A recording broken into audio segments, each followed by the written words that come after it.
Maths இந்த படத்தினுடைய producer வந்து பார்த்தீங்கன்னா ஒரு தமிழ் ப்ரொடியூசர். நம்ம கலைப்புலி ஜானு தான் அந்த படத்தை வந்து தயாரிச்சிருக்காரு. சுதீப் அவர்கள் நடிச்சிருக்காங்க. இந்த படம் வந்து ஒரு கன்னட படம். ஆனால் கன்னட படம் மாதிரியே தெரியவே இல்லை. ஏன்னா ஒரு தமிழ் படம் பார்த்த ஃபீலிங் தான் இருந்துச்சு.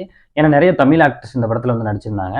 அதுனாலே வந்து இந்த படம் வந்து ஒரு தமிழ் படம் பார்த்த மாதிரியான ஒரு ஃபீலிங்கை கொடுத்துச்சு. ஆனால் படத்தினுடைய ஸ்டண்ட்டு, அப்புறம் படத்தில் இருக்கக்கூடிய மாசின்னு, படத்தோட எலிவேட் சீன் இதெல்லாம் பார்க்கும்பொழுது ரைட் இது கன்னட படம் தாண்டா அப்படின்னு சொல்லி உறுதிப்படுத்திடுச்சு அப்படின்னே சொல்லலாம். ஏன்னா படம் ஆரம்பிச்சும் போது ஒரு ஃபைட்டு, அதுக்கப்புறம் ஒரு ஃபைட்டு, கிளைமேக்ஸ் ஃபைட்டு, இப்படியே தான் வந்து படம் போய்கிட்டே இருந்துச்சு.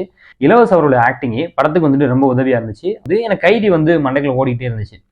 கைதியோட ஒரு ரிவர்ஸ் தாட்ல வந்து இந்த கதையை வந்து பண்ணியிருக்காங்களோ அப்படின்னு. கைதி வந்து பாத்தீங்கன்னா ரொம்ப இன்டென்ஸா இருக்கும். இந்த படம் வந்து மேக்ஸ் வந்து பாத்தீங்கன்னா ஒரு மாஸ் மசாலா கமர்ஷியல் படம்.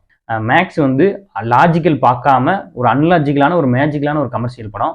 நீங்க போய் லாஜிக்கோட அந்த படத்தை போய் பார்த்தீங்க அப்படின்னு சொன்னீங்கன்னா கண்டிப்பா உங்களுக்கு வந்து ஒரு விரக்தியோட தான் வெளியில வருவீங்க. நான் லாஜிக்லாம் பார்க்க மாட்டேன், ஜஸ்ட் உள்ள போறேன், என்னை என்டர்டெயின் பண்ணுதா அப்படின்னு பார்த்தீங்கன்னா ஒரு மாசா கமர்ஷியலா என்டர்டெயின் பண்ற ஒரு படம் தான் அந்த மேக்ஸ் படம்.